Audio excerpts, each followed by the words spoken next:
Oi, caras, tudo bem? Estudantada bonita que está aqui, trabalhando as questões do Enem, se aproveitando da aula para a gente poder produzir junto. Eu sou o professor Alcides Guerreiro de História, aqui do Centro de Mídias. E nessa aula que a gente vai trabalhar a República Populista, aquele período onde os governantes passavam por cima das instituições e dialogavam direto com o povo, ela é feita nesse formato novo do Enem. Portanto, é super importante que vocês fiquem espertos com o enunciado, com as interpretações de documento, que isso vai facilitar bastante com que você descarte as alternativas erradas e acerte em cheio a correta. A gente torce pelo seu sucesso. Valeu!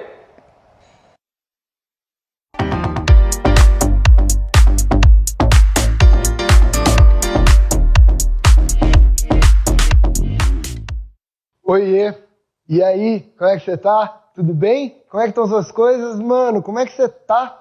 Você tá firme, tá lidando bastante? Tá lidando bem? Não, ninguém tá lidando bem, né? Tipo, quem tá lidando bem? Que bom te ver de novo, porque você é muito fofinho. Que legal que você tá aqui, mano. Valeu pela presença, pela companhia, tá? Eu sigo acompanhando a galera, eu sempre te falo isso, né?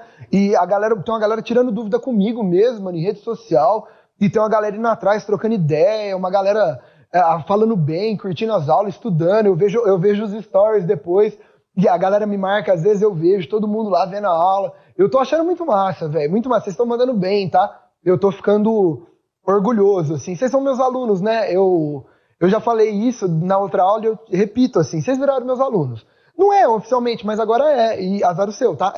Só aceita que é. E é legal, tá? Já tenho muita gente aí no meu coração, uma galera sendo super legal comigo, super parça, sabe? Eu gosto de... Pô, meu aluno não é... Ele não vai... Eu quero que você é meu amigo, né, mano? A gente tá junto nessa fita aí. E eu tenho achado muito legal, tá? Então, antes de tudo, obrigado a todo mundo que tem acompanhado, a todo mundo que tem assistido. Meu, se você tá estudando minha matéria, é importante pra mim, tá? Tipo, eu quero que você mande bem, mano. Aí depois você passa, é bom pra mim, velho. Sabe? Então, nossa, tá acontecendo todo um evento muito legal com isso. Eu tô me sentindo muito orgulhoso e muito feliz em fazer parte desse esquema. Tá bom? Mano, indo pro nosso rolê, né? Não tô aqui pra falar, né, da vida. Indo pro nosso esquema de hoje, o negócio é o seguinte, terceira aula de uma sequência sobre a República Brasileira. Já falamos sobre a República Oligárquica, né, República Velha, trocamos uma baita ideia, e é muito importante. A aula passada foi sobre Vargas, mano, Getúlio Dornelles Vargas, aquele ditadorzinho brasileiro, desse tamanhozinho assim, ele, né? E muito importante, meu Deus do céu, é importante demais. E hoje a gente continua a nossa saga. E hoje é muito louco e muito importante. Mano, um dos períodos mais legais da história do Brasil. Muita treta, tá? É um período de treta, de loucura, mas que tem a galera mais doida, mais da hora. Mano, é só político importante, sabe? Só político com muita personalidade. É uma sequência de 5 presidentes muito grandiosa e muito famosa na história do Brasil, e é um período que eu, Guilherme, gosto muito de estudar, adoro ler sobre isso, adoro estudar sobre isso, então tô feliz que eu vim dar essa aula. Hoje nós trocamos uma ideia sobre a famosa República Populista. Devido ao fato de que foi um período de muito desenvolvimentismo, muito forte na questão econômica, e um período democrático também, a galera também chama de República Liberal, República Democrática. Então, tá, mano, 90% das vezes, República Populista. Mas você pode encontrar República Liberal também. E aí tá aí. É o período que vai da queda de Getúlio Vargas, logo após a Segunda Guerra Mundial, no contexto histórico do mundo. Getúlio Vargas, ele sai do poder, ele convoca eleições, e vai até o mês de abril de 1964, finalzinho de março, quando rola no Brasil um golpe militar, inicia-se a ditadura ou o regime civil-militar brasileiro. A ditadura militar. Beleza? Então é o período que está entre duas ditaduras. Antes tem o Vargas e depois tem a ditadura militar. No meio, a gente chama de República Populista. Essa é a nossa ideia hoje, essa é a nossa aula de hoje. Ok. Qual que é o rolê dessa aula? Gente, quando o Vargas estava governando como ditador, era o Estado Novo, certo? Ele acabou com os partidos políticos. Concorda? Porque, mano, ditadura não tem partido político, aí. Né? E se tiver, vai ter o controle de um. Só que, como Vargas, ele convocou eleições diretas e o povo foi às urnas, nasceram partidos no Brasil de novo. Gente, primeira coisa que eu preciso que você saiba para essa aula é manjar sobre os partidos políticos que surgiram nesse período. Vou abrir todos de uma vez, que é bom que você já copia, a gente vai ver se você quiser tirar um print. Ai, guia decoreba. Mano, a culpa é minha? Não fica bravo comigo, velho. Eu preciso que você conheça e que você se lembre desses partidos. Eles são cobrados, nome mesmo, sigla, é chatão, ai, a culpa não é minha, desculpa. Mas assim, a gente começa trocando uma ideia sobre os partidos políticos. Que partidos são esses? Esses três. Dá uma olhada aqui comigo. Pode ir pro slide se você quiser. A UDN, o PSD e o PTB. Esses três partidos são os partidos centrais da discussão durante a República Populista. São os partidos que vão ficar firme e extremamente atuante no Brasil durante esse período. E você precisa saber deles. Ah, eu não vou decorar. Vai sim, confio no seu potencial de decoreba. Mano, chega aí. A UDN, União Democrática Nacional, é o partido que seria mais ou menos o partido da direita, digamos. Eu vou usar um vocabulário atual só para você entender. Cara, a UDN é um partido muito mais associado com características de pessoas mais ricas, digamos assim, mais elitistas. Eles são liberais, eles defendem a aliança com os Estados Unidos, e eles são contra o populismo, e olha como eu escrevi, getulismo, né? Que é esse apoio e essa herança de Getúlio Vargas. O outro partido, o PSD, o Partido Social Democrático, ele seria mais ou menos um centrão. Ele seria o partido do establishment, né, que a galera gosta de falar. É um partido da galera do meião lá. Não é uma galera muito radical, não é uma galera muito treta, é uma galera do meio do rolê. Gente, o PSD, eles eram admiradores do Vargas, tá? Foi um partido, inclusive, feito com a tutela do Vargas. Só que eles não são assim, nossa, tão populista, tão trabalhista igual o Vargas. Eles respeitam a figura do Vargas, mas eles são moderados, são tradicionais. É o meião do rolê. E o outro é o PTB, que é o Partido Trabalhista Brasileiro. Gente, chega aí, vem cá, volta aqui, olha aqui. O PTB é o partido da esquerda. É um partido que as pessoas admiram muito o lado trabalhista do Vargas. O Vargas, eu vou te contar que quanto mais velho ele fica, mais ele assume esse lado social e trabalhista. E aí, mano, qual que é o rolê? O PTB é o partido das massas trabalhadoras. É o partido do povo. Conta pra mim. Portanto, nesse período, a treta, vai ser entre quais partidos? Quem que vai se matar?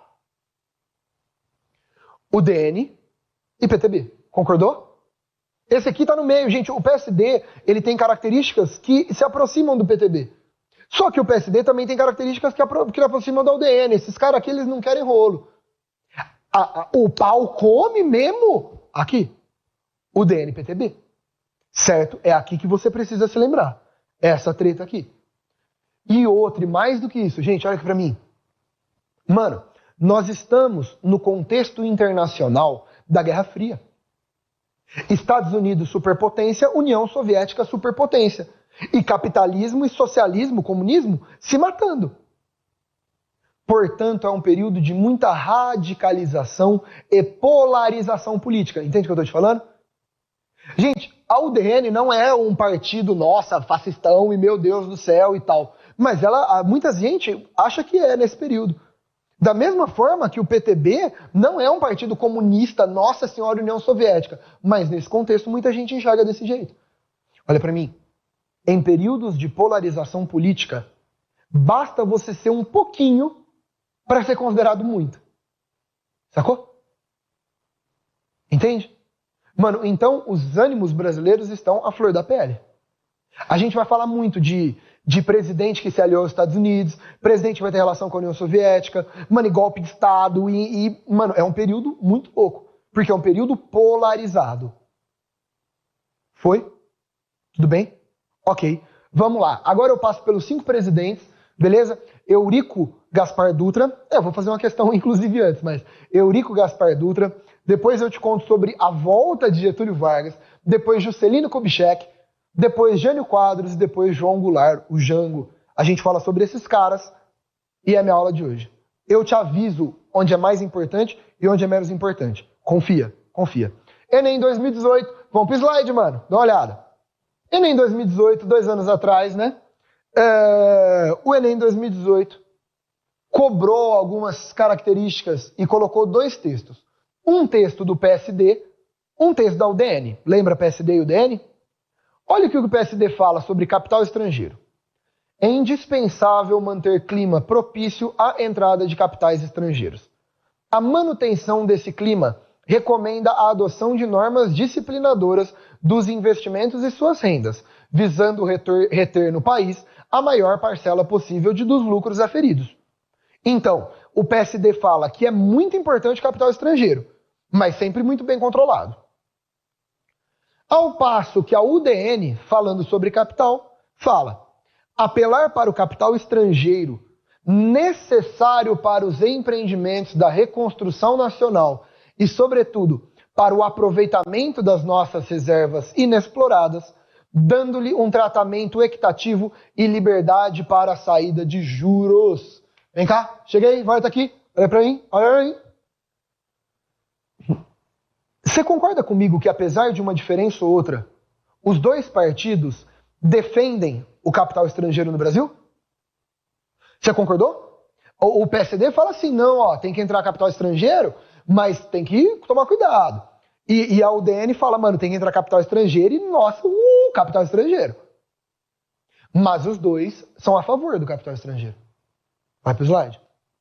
Considerando as décadas de 1950 e 60 no Brasil, os trechos dos programas do PSD e UDN convergiam, gente, converger, concordar, ir ao mesmo ponto, né? Divergir, afastar. Convergir, ir ao mesmo ponto. Então, eles concordam sobre a defesa do quê? 0 problema. Capital estrangeiro. Galera, autonomia de atuação de multinacional, o PSD é meio contrário a isso aí, ó. Ou descentralização da cobrança tributária, ninguém falou sobre isso. Flexibilização das reservas cambiais também não é o tema do texto. A questão é capital estrangeiro. Ou liberdade de remessas de ganhos. Não, olha que louco. Não é que isso está errado ou está certo, mas o texto não está falando disso. Enem. E captação de recursos do exterior, o capital estrangeiro. Beleza? Oh, chega aí, vem cá. Eu nem comecei a minha aula e eu já estou te dando uma questão.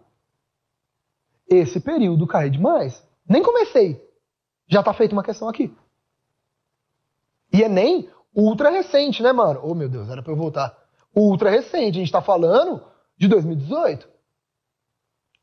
Beleza? Sus? Tudo bem? Me entendeu? Ok? A questão dos recursos do exterior? Vamos lá, então. Eurico Gaspar Dutra. Olha para mim. Eurico Gaspar Dutra foi colocado no poder logo após a saída de Vargas. Ele foi eleito. Ele governou de 46 a 51. Muito criticado, tá? Já vi muito historiador, mano, metendo pau nele. A galera fala que foi um governo verdadeiramente ruim. O plano econômico dele, o plano SALT, deu erradaço. Erradaço. E o mais importante, olha pra mim. Confia em mim. Dutra nunca caiu no Enem. Nunca. De forma direta? Nunca. Então, beleza, vou deixar de falar sobre ele? Não. Mas eu quero falar sobre ele para você entender o período, para você entender o rolê. Mas não se preocupa, mano, em manjar demais pro Enem de Dutra. Gente, Eurico Gaspar Dutra, ele foi responsável pela promulgação de uma nova Constituição, beleza? Que foi feito com uma equipe gigante, numa Constituinte. Gente, o Dutra foi uma figura muito importante, porque ele foi eleito democraticamente e ele governou o mandato inteiro. Então, pô, legal, né? Tipo, o cara foi eleito democraticamente. Gente, isso no Brasil é tão difícil, né? A nossa história é tão triste, tão instável. Então, beleza, ele foi eleito democraticamente depois do Getúlio Vargas, que o Vargas cai, né? Foi eleito, legal demais, mano, e vai governar. Marca do governo dele. No contexto da Guerra Fria, ele vai se alinhar, ele vai ser aliado e alinhado, entende os dois termos, aos Estados Unidos. Portanto, o Brasil abraça oficialmente o bloco capitalista da Guerra Fria. Beleza? Então ocorre alinhamento do governo aos Estados Unidos, governo brasileiro, aos Estados Unidos no contexto da Guerra Fria. Gente, saca só. Isso explica por que o Dutra não vai ter muitas oposições. Gente, uma máxima desse período é, mano, se você é governado com apoio dos Estados Unidos, vai tranquilo que você vai governar. Se você bate de frente com os caras, você cai. Os Estados Unidos estavam numa época que estava implantando, mano, golpe na América Latina inteira. Já ouviu falar da doutrina Truman? O presidente Truman, nessa época, veio pro Brasil. Então, assim, a marca do período, a marca do Dutra, é que, mano, nesse momento o Brasil é um país alinhado aos Estados Unidos. Ele governa sem nenhum problema. Acontece, olha pra mim agora, que o Dutra saiu do governo, terminou o governo dele democraticamente e teve eleição. Aí, mano, você vai me perguntar assim, beleza, teve eleição, legal, quem que ganhou? Getúlio Dornelles Vargas. Olha esse ditador safado. Mano, o cara, olha que louco. O Vargas governa quase 16 anos, era Vargas, aí ele sai, é o Dutra. Tem eleição de novo, ele se candidata, ganha de novo, desgraçado. Amado pela população brasileira. Volta nos braços do povo. Soube fazer a dele, né? Todos os métodos e os meios de propaganda característicos de um governo ditatorial, soube, né? Mano, o cara volta pro poder, velho. 15 anos de ditador, termina, tem eleição, é eleito de novo. Cara, é amado ou não? Manja? Gente, Getúlio Vargas, no seu segundo governo, isso é bem importante, tá? Agora sim, é um governo extremamente populista. Agora é o populismo puro do Vargas. Gente, a noção de nacionalismo, de trabalhismo, a ideia, mano, de ser um governo totalmente aliado às massas populares, de bater de frente com os grandes empresários, agora é muito populista. Na era Vargas, ele já tem as características, sempre teve. Mas isso é populista demais. Gente, lembrando que agora não é o Vargas novinho, ditadorzão com sangue no olho. Agora é o Vargas velhinho. Ai, velhinho fofinho. Oi, oi, oi, Varguinhas. Entendeu? Então ele mudou o semblante, digamos assim. Gente, a marca do segundo governo do Vargas... Ah, é só pra eu te falar, isso é importante, viu? Mano, pra quem... Como que eu te falo? Pra quem tem um pezinho nas mudanças sociais, na esquerda, para quem gosta dessa linha de pensamento social, de políticas sociais, né, para quem tem esse lado, que seria um lado, né, que eu acho que hoje a gente se colocaria mais um lado à esquerda nas diretrizes políticas, a galera gosta muito desse mandato do Vargas. Esse mandato é um mandato, mano, social. Social. É um mandato, mano, o ministro do trabalho dele era um cara chamado João Goulart, o Jango. Meu, a primeira medida do Vargas é aumentar em 100% o salário mínimo. 100%, dobrou o salário mínimo, pá. Estatizou tudo, ele é contra os Estados Unidos, ele não quer os Estados Unidos no Brasil, ele falava que os Estados Unidos era ave de rapina, que fica roubando as coisas da gente. Então ele estatiza tudo. Mano, industrialização e estatização é nessa época, no segundo governo dele, que vai aparecer, mano, a Petrobras, Eletrobras, o Banco Nacional de Desenvolvimento Econômico, que são órgãos fortes até hoje. Entendeu? Então, assim, ó, a Petrobras, o BND, hoje é o BND e a BNDES, né? E muito, muito significativo no Brasil é dele e é desse governo. Mano, o segundo governo dele é ele batendo de frente com todo mundo e mano, botando a cara aí. Só que problema. Gente, o segundo governo do Vargas é um Vargas que ele assume muito o seu lado social e o lado nacionalista e trabalhista. Ele vai arrumar problema. Marca do segundo governo Vargas. Extrema oposição ao governo dele. Gente, cheguei. Num clima de Guerra Fria, num clima, mano, que qualquer medida social a galera já taxava de comunismo, mano, olha o que ele tá fazendo. Gente, os Estados Unidos organizando golpe. Lembra da UDN? Quer acabar com ele, cara. A mídia destruindo. O Vargas associou seu lado, mano, essa sua figura construída de pai dos pobres, tomou o petróleo é nosso, medida trabalhista populista, aí vai rolar, mano, a oposição. Setores conservadores, setores católicos, mano, setores elitistas, latifundiários, a galera odiava mais do que nunca o Vargas. Gente, o Vargas começou a ser acusado de muita coisa, começou a ter muita oposição. E aí entra uma figura importante na aula de hoje, Carlos Lacerda. Dá uma olhada nesse cara aqui. Dá uma olhada nesse cara aqui. Gente, Carlos Lacerda, ele é um jornalista e político da UDN. Lembra da UDN? Ele foi o cara que fez o maior regaço durante esse período. Mano, se pá, a figura mais importante do período. Vem, chega aí. Cara, o Carlos Lacerda, ele é um jornalista que odiava o Getúlio, o Vargas, né? E todo mundo que vem dele. E esse cara ia todo dia no rádio destruir essa galera. Ele foi um opositor ferrenho, figura importante. Gente, o Carlos Lacerda, ele sofreu um atentado, certo? Ele morava num apartamento na rua Toneleiros, em Copacabana, no Rio de Janeiro, e ele sofreu uma tentativa de assassinato, tentaram matar ele. E descobriram que o cara que tentou matar ele tinha ligação com Vargas, tinha ligação com segurança do Vargas. Não demorou muito para acusarem o Vargas de tentar matar esse cara. Entendeu? O Vargas nunca assumiu e o Vargas falou que nunca fez isso. E tem gente que acredita e gente que não acredita. Eu não vou entrar nessa briga. Foi o famoso atentado da rua Toneleiros, né? Foi em 6 de agosto de 54. Cara, depois disso começou uma super treta com o Vargas. Cara, oposição e acusação. E a galera, nossa, o governo do Vargas estava complicado. E o Vargas estava começando a cair. Gente, muitos golpes contra o Vargas foram organizados no Brasil. Foi aí que o Vargas encontrou uma solução.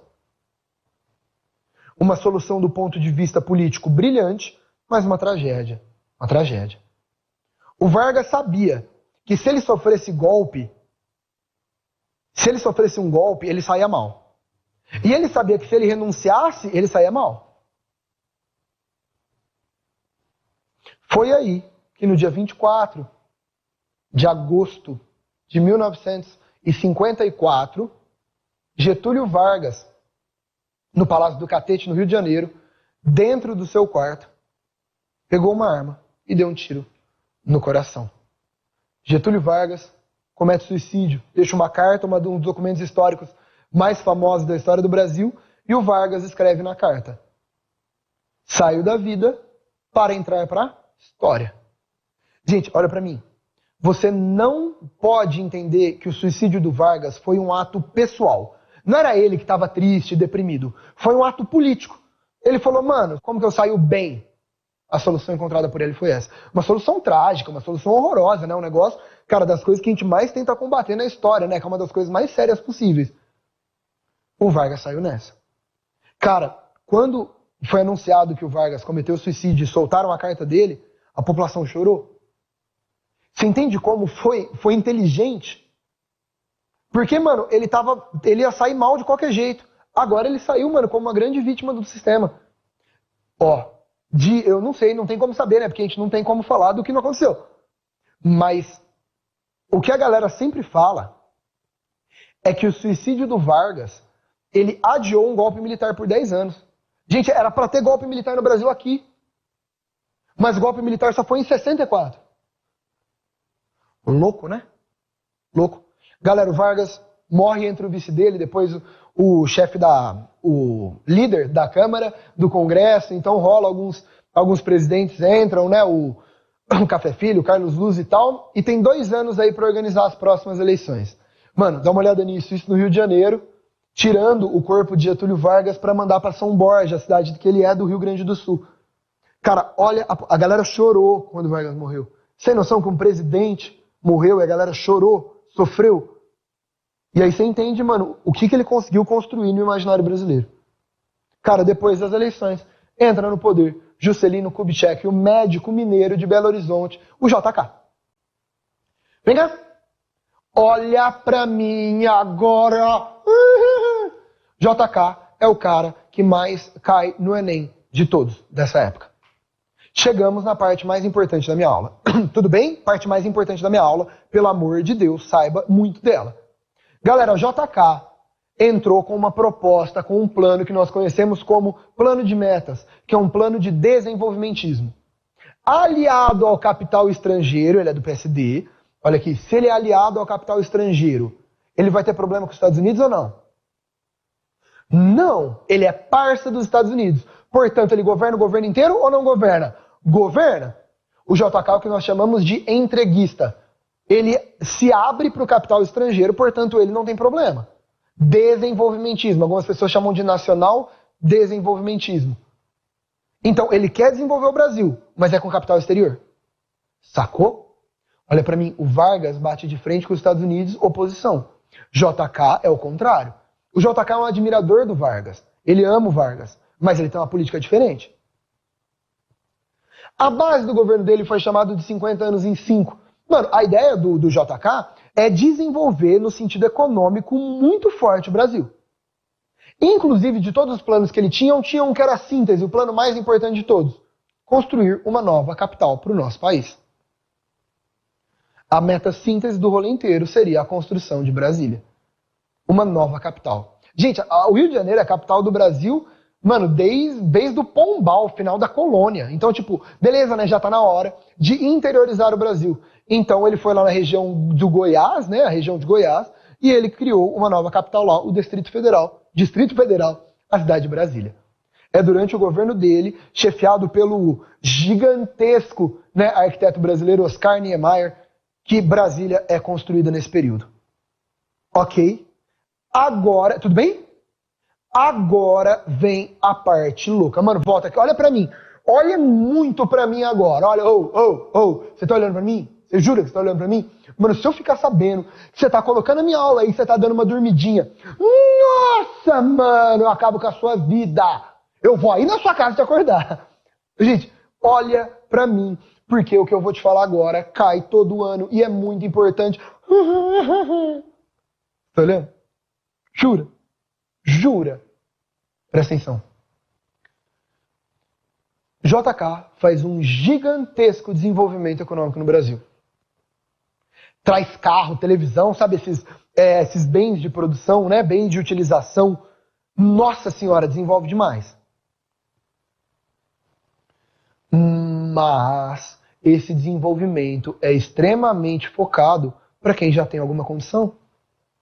Conta pra mim, gente que tá passando fome, compra carro. A televisão chegou no Brasil aqui, viu? Aqui os carros importados, a televisão. O Brasil vai ser infestado de produtos americanos, multinacionais e pá. Quem tá passando fome? Precisa de carro? Isso é muito importante. Você tem que lembrar dessa contradição do JK. Abriu o capital? Abriu. Veio muito produto? Veio. Enriqueceu? Enriqueceu. A galera que passa fome, continua passando fome. O JK não faz um governo com viés social. Isso é extremamente importante. Desenvolvimento econômico e ampliação da desigualdade social. Entendeu? Desenvolve de um lado, mas aumenta a desigualdade do outro. E mais do que social, espacial. Porque é um desenvolvimento que rola forte, mano, no sul e sudeste. E o norte e nordeste é esquecido. Entendeu? Cara, isso é muito importante. Vamos fazer questão, dá uma olhada. Cheguei, vai pro slide. Congresso, vou te mostrar algumas fotos e a gente faz questão. Olha o Congresso Nacional em Construção, que legal. A sede do Legislativo Brasileiro. Ó, o Palácio da Alvorada, né? O Palácio do Planalto. Em construção. Dá pra ver, né? Até hoje a gente consegue ver muito bem essa organização arquitetônica. É muito bonito, né? Muito bonito. Não conheço Brasília, inclusive. Morro de vontade de conhecer. Preciso, né? Eu, como historiador, eu sou obrigado a conhecer. Juro que logo que possível eu visito Brasília. Tenho muita vontade de conhecer. Dá uma olhada aqui comigo. Mano, ó, lá no fundo é o Palácio da Alvorada, concorda comigo? Certo? Dá pra ver, né? Estamos em Brasília. Estamos em Brasília e um carrão bonitão, chicoso na frente. Novo toque de elegância na moderna paisagem brasileira. Gente, conta pra mim. Qual que é o problema disso? Carrão, aê, Brasília, o cara que tá passando fome. Cara, no interior nordestino, nas regiões marginalizadas. Cara, nas regiões pobres, seja do estado de São Paulo. O JK fez alguma coisa para essa pessoa? No anúncio há referências a algumas das transformações ocorridas no Brasil nos anos 50 e 60, ok? No entanto, tais referências omitem transformações que impactaram segmentos da população, como exaltação da... O que está omitindo aí? Exaltação da tradição colonial? Não. Redução da influência estrangeira? Não, aumentou. Mano, ampliação da imigração internacional? Não, nem falamos disso. Ó, intensificação da desigualdade regional. É a D. Concorda comigo? Por quê? Porque, mano, enquanto algumas regiões vão receber esses produtos e tal, o resto do Brasil vai ser esquecido. Desigualdade social, desigualdade espacial, desigualdade regional. Certo? Olha essa outra questão. Cara, essa é muito boa. É nem 2013. Ô, JK, você agora tem um automóvel brasileiro para correr em estradas pavimentadas com asfalto brasileiro, com gasolina brasileiro. Quem mais que quer, né? Pô, muito tudo bom. Aí o cara fala pra ele, eu quero um prato de feijão brasileiro. Entende? Faz sentido o que eu tô te falando? Compreende? Mano, e aí? Pra que eu quero carro, mano? Não tem comida. Gente, isso é muito comum no Enem. Não esquece disso. E muito importante você saber, né? Poxa, uma parte da nossa história é tão significativa. A charge ironiza a política desenvolvimentista do governo JK. Vou direto para a resposta para a gente passar, viu? Enfatizar que o crescimento econômico implicou no aumento das contradições socioespaciais. Sacou? Então, tipo, mano, ó, cresceu economicamente? Cresceu, mas, vi aí, aumentou as desigualdades brasileiras, tanto nas regiões quanto sociais. Ok? Gente, passei rápido nessa conversa, tem muita coisa ainda para te contar. Vou pro próximo assunto, então vamos lá trocar uma ideia. Gente, volta aqui. Jânio Quadros governou por 8 meses, nunca caiu no Enem, vou falar rápido, mas eu quero que você saiba que ele foi o cara mais louco da história. Mano, é de longe o presidente mais engraçado que a gente já teve na... Olha, ele é diferente, mano, ele andava assim. Ele, sabe que ele é meio estranho? Sabe gente diferente? Ele era diferente, velho.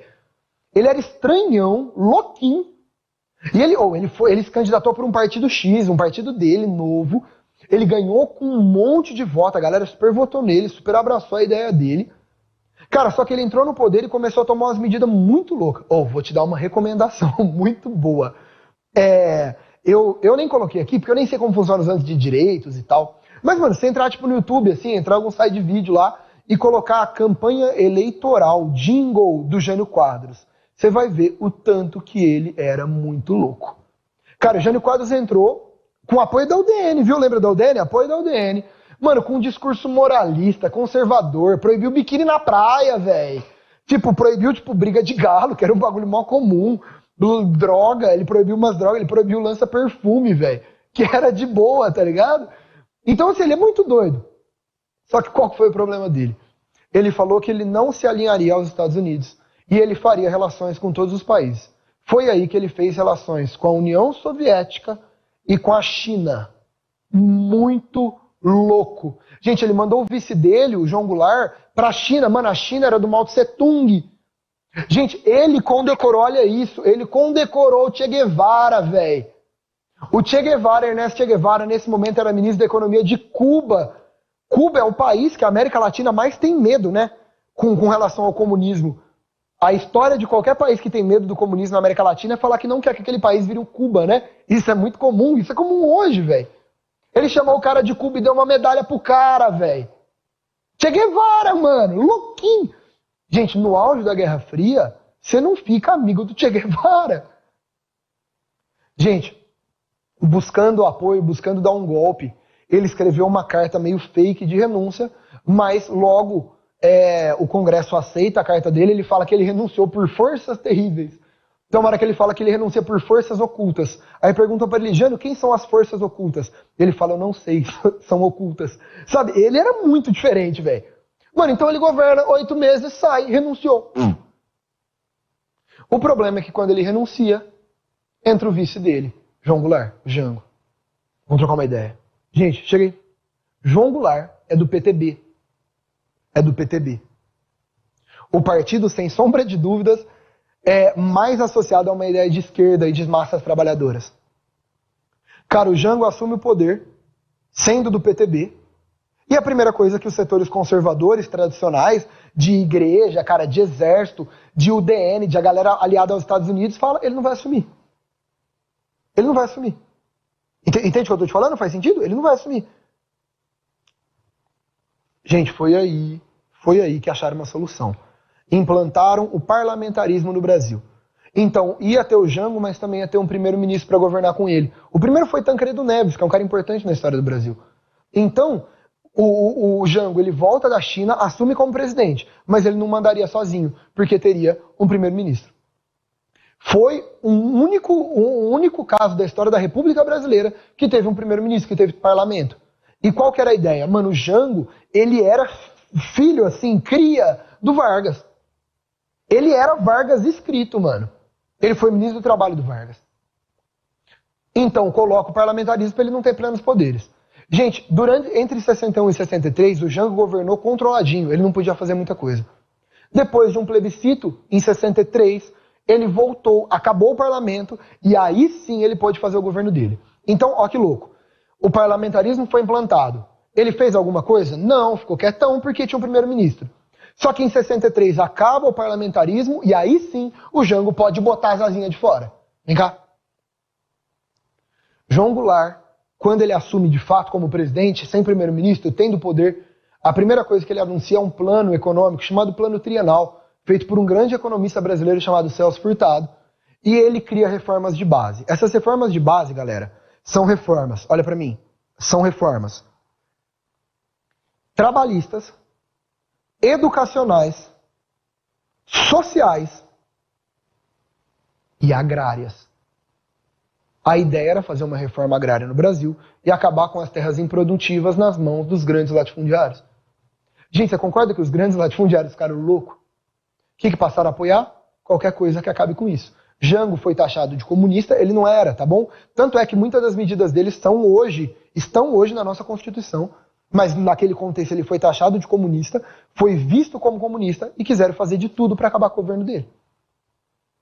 E o Jango bateu de frente. Galera, tem alguns casos muito famosos, tá? Talvez um dos mais famosos, no dia 13 de março de 1964, o comício da Central do Brasil. Mano, o Jango, ele foi no Rio de Janeiro, na frente da Central do Brasil, e fez um discurso para dezenas de milhares de pessoas, anunciando as reformas e falando que ia fazer toda essa mudança no Brasil. Mano, nós, setores católicos, é sempre essa galera, tá? Os católicos, os militares, a direita, a galera aliada aos Estados Unidos. Mano, eles ficaram doido, porque na visão deles é isso, o Brasil estava se transformando num país comunista. Galera, desculpa, a minha visão, historiador, quando eu venho aqui falar, eu não falo do nada não, eu estudo muito. A minha visão como historiador, em cima de uma historiografia, o Brasil não ia virar um país comunista. Não ia, tá? Não ia mesmo. Eu tô te falando isso depois de ler, depois de estudar muito, não ia. Mas, de novo, eu falei isso em Vargas e falo agora, o medo do comunismo é muito utilizado para implantar ditaduras no Brasil. Uma semana depois, aconteceu uma das maiores manifestações conservadoras e tradicionais da história do Brasil. A Marcha da Família com Deus pela Liberdade. Esse nome é demais, é a família com Deus. Mano, você já ouviu o termo, né? Família tradicional brasileira. Né? Cara, foi uma marcha que teve a presença de setores conservadores tradicionais e de direita no Brasil, pedindo intervenção militar. A maioria das pessoas eram pessoas mais velhas e são dados. Na Marcha da Família com Deus tinham muitas pessoas mais velhas que não aceitavam essas mudanças que vinham ocorrendo. Cara, muitas bandeiras falando, pedindo governo cristão, falando que o Brasil não podia virar uma Cuba. Isso é um discurso comum, né? Que a gente já ouviu e falava-se também. E pessoas pedindo, pelo amor de Deus, para que os militares tomassem o poder e acabassem com isso. Começou em Juiz de Fora, saiu um pelotão de lá marchando até o Rio de Janeiro, até Brasília, lembrando, né, agora a gente está na cidade de Brasília, que é a capital. Saiu também de São Paulo, saiu do Rio de Janeiro. O Rio Grande do Sul até tentou, tinha um governador muito importante na história do Brasil, chamado Leonel Brizola. Rio Grande do Sul até tentou fazer uma oposição, não conseguiu. O Jango, fugindo dessa situação, porque os militares iam pegar ele, ele se exila no Uruguai, depois o Brizola, do Rio Grande do Sul, também vai para lá. E, na madrugada do dia 31 de março para o dia 1º de abril de 1964, o cargo da presidência foi considerado vago, e os militares assumiram o poder. Em 1964, começa a ditadura militar brasileira, que dura 21 anos e vai até 1985. Questões, vamos lá? Nossa, deu meu tempo agora, né? Eu vou fazer 2 questões, não vou deixar de fazer questão. Mas eu vou até dar uma acelerada, porque senão estoura o tempo, a galera me xinga. E eu, nossa senhora, tenho até medo. Vai pro slide, vem comigo, chega aí. Em meio às turbulências vividas na primeira metade dos anos 60, é isso, né? A questão do golpe, e do Jânio, e do Jango. Tinha-se a impressão de que as tendências de esquerda estavam se fortalecendo na área cultural. O Centro Popular de Cultura, da União Nacional dos Estudantes, da UNE, né? Encenava peças de teatro que faziam agitação e propaganda em favor da luta pelas reformas de base e satirizavam o imperialismo e seus aliados internos. Gente, volta aqui, vem cá, olha pra mim. O que está acontecendo é que tudo que é de esquerda, tudo que defende reforma de base, reforma agrária, vai ser visto como comunista. Não que necessariamente fosse, mas no contexto é enxergado como. Vai pro slide. No início da década de 60, enquanto vários setores da esquerda brasileira consideravam que o CPC, né, da UNE, né, a questão da cultura da UNE, era uma importante forma de conscientização das classes trabalhadoras, então a galera da esquerda curtia. Mas os setores conservadores e de direita, né, Igreja Católica, grandes empresários, a UDN, entendiam que esta organização era o quê? Constituía mais uma ameaça para a democracia brasileira ao difundir a ideologia comunista. Entendeu? Cheguei, vem cá. Olha aqui, olha pra mim. A galera da esquerda enxerga isso como reforma de base, como coisas necessárias para melhorar o Brasil. Mas a galera da direita enxerga isso como comunista. Portanto, golpe militar para acabar com essa ameaça. Entende a diferença de visão sobre a mesma coisa? Tudo bem? Tranquilo? Sacou? Isso é muito importante. A gente ainda conversa muito sobre isso, a gente vai entrar num período tão complicado da história brasileira, um período tão sério da história do Brasil, e a gente vai conversando. Presta atenção, termino. Não esquece de contar comigo. Vai me falando, a galera tá tirando dúvidas, pode tirar dúvida também, tá? A galera tá me perguntando, em rede social, a galera manda por direct, Insta, né? É Guilherme.Freitas com 2 S. Tira dúvida, eu vou postar depois os slides, eu posto lista de exercício, eu te passo o meu drive. Você é meu aluno, se vira. Então, tudo que eu tenho que vai para qualquer aluno meu, vai para você também. Que agora você é meu aluno. Conta comigo. E a gente tá muito, muito, muito junto. Porque é um prazer muito grande estar aqui com vocês. A gente se vê em breve. Conta comigo, não fica com dúvida. E é nóis. É sempre um prazer, sempre um prazer. Eu gosto demais de estar aqui. Ai, bonitinhos. Beijo, gente. Beijo, obrigado. Tchau, beijo.